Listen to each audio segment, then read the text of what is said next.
jumping జపాంగ్లకు నోటీసులు ఇక తప్పవు ఉప ఎన్నికలు ఒకవేళ అదే జరిగితే ఎవరిది విజయం ఎవరిది అపజయం తెలంగాణ రాజకీయాల్లో ఇప్పుడిదే హాట్ డిస్కషన్ అయితే తమదే విక్టరీ అని ప్రతిపక్ష పార్టీ ధీమా వ్యక్తం చేస్తుంటే ఒక్క దెబ్బకు రెండు పిట్టలు అన్నట్టుగా అధికార పార్టీ సరికొత్త వ్యూహం రచిస్తోందట ఇంతకీ ఏంటా కదా తెలంగాణలో మరోసారి ఎన్నికల వేడి పార్టీ మారిన ఎమ్మెల్యేలకు స్పీకర్ నోటీసులు గెలుపు తమదే అంటున్న గులాబీ సేన పకడ్బందీ వ్యూహం పన్నుతున్న అధికార పక్షం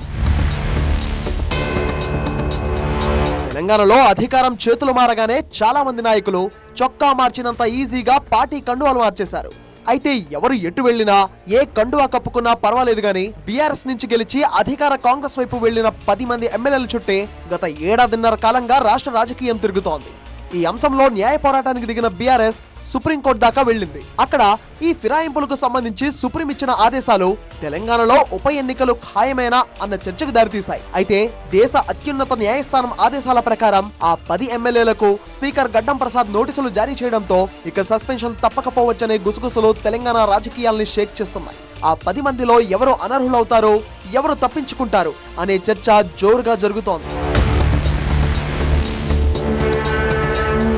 ఆ 10 సీట్లు ప్లస్ ఇటీవలే మాగంటి గోపీనాథ్ మరణంతో ఖాళీ అయిన జూబ్లీహిల్స్ సీట్ మొత్తంగా 11 తమవే అంటూ పరస్పరం సవాళ్లు విసురుకుంటున్నాయి పాలక ప్రతిపక్షాలు పార్టీ ఫిరాయించిన ఎమ్మెల్యేల స్థానాల్లో గులాబీ జెండా ఎగురవేయడం ఖాయమంటోంది బీఆర్ఎస్ అయితే అధికార కాంగ్రెస్ సైతం అంతకు మించి పదునైన వ్యూహాలనే సిద్ధం చేసుకుంటున్నట్టుగా తెలుస్తోంది ఒకవేళ తమ పార్టీలో చేరిన ఆ 10 మంది ఎమ్మెల్యేలపై అనర్హత వేటు ఖాయమే అయితే దాన్ని ఎదుర్కొనేందుకు ధీటైన స్ట్రాటజీని రచిస్తున్నట్టుగా కనిపిస్తోంది సస్పెన్షన్ నిర్ణయానికి ముందే ఆ 10 మంది ఎమ్మెల్యేల్లో కొందరితో రాజీనామా చేయించే ఆలోచన చేస్తుందట Congress party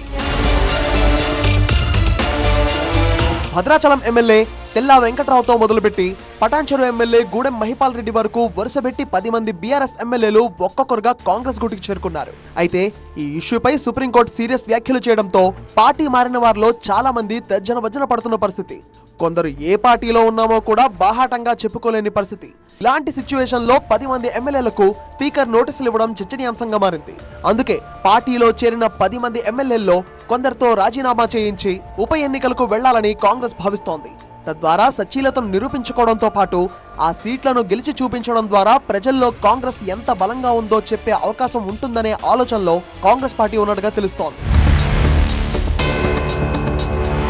Khairatabad MLA Danam Nagender station Ghanpur MLA Kadiyam Srihari Bhadrachalam MLA Tellam వెంకట్రావులతో సస్పెన్షన్ కు ముందే రాజీనామా చేయించాలని కాంగ్రెస్ పార్టీ భావిస్తుందట ఈ ముగ్గురిని మరోసారి ఉప ఎన్నికల్లో గెలిపించుకోవడం ద్వారా ప్రజల్లో తమ బలమేంటో చూపించుకోవాలి అన్నది కాంగ్రెస్ ఆలోచనగా తెలుస్తోంది అయితే అనూహ్యంగా దానం నాగేందర్ జూబ్లీహిల్స్ ఉప ఎన్నికల్లో అవకాశం ఇవ్వాలని అడుగుతున్నట్టుగా ప్రచారం జరుగుతోంది ఖైరతాబాద్ లో తనకు బీఆర్ఎస్ నుంచి ఆ స్థాయి ప్రత్యర్థి లేకపోయినా దానం నాగేందర్ జూబ్లీహిల్స్ లో అవకాశం అడుగుతుండడం రాజకీయంగా ఆసక్తి రేపుతోంది అయితే ఖైరతాబాద్ లో ఉప ఎన్నిక అనివార్యమైతే దానం ప్లేస్ లో కాంగ్రెస్ అభ్యర్థిగా రోహిన్ రెడ్డిని బరిలో నిలపాలనే ఆలోచనలో పార్టీ పెద్దలు ఉన్నట్టుగా ప్రచారం జరుగుతోంది కాంగ్రెస్ రచిస్తున్న ఈ వ్యూహం ఎంతవరకు నిజమో తెలియదు నిజమే అయితే అది ఎంతవరకు ఫలిస్తుంది అన్నది తెలియదు కానీ అధికార పార్టీ భయపడిపోయిందంటూ ప్రత్యర్థులు అప్పుడే సోషల్ మీడియాలో ప్రచారం మొదలుపెట్టేశారు ఒక్క దెబ్బకు రెండు పిట్టలన్న చందంగా అధికార కాంగ్రెస్ అమల్లోకి తేవాలనుకుంటున్న ఈ ప్లాన్ ఎంతవరకు వర్కౌట్ అవుతుందో చూడాలి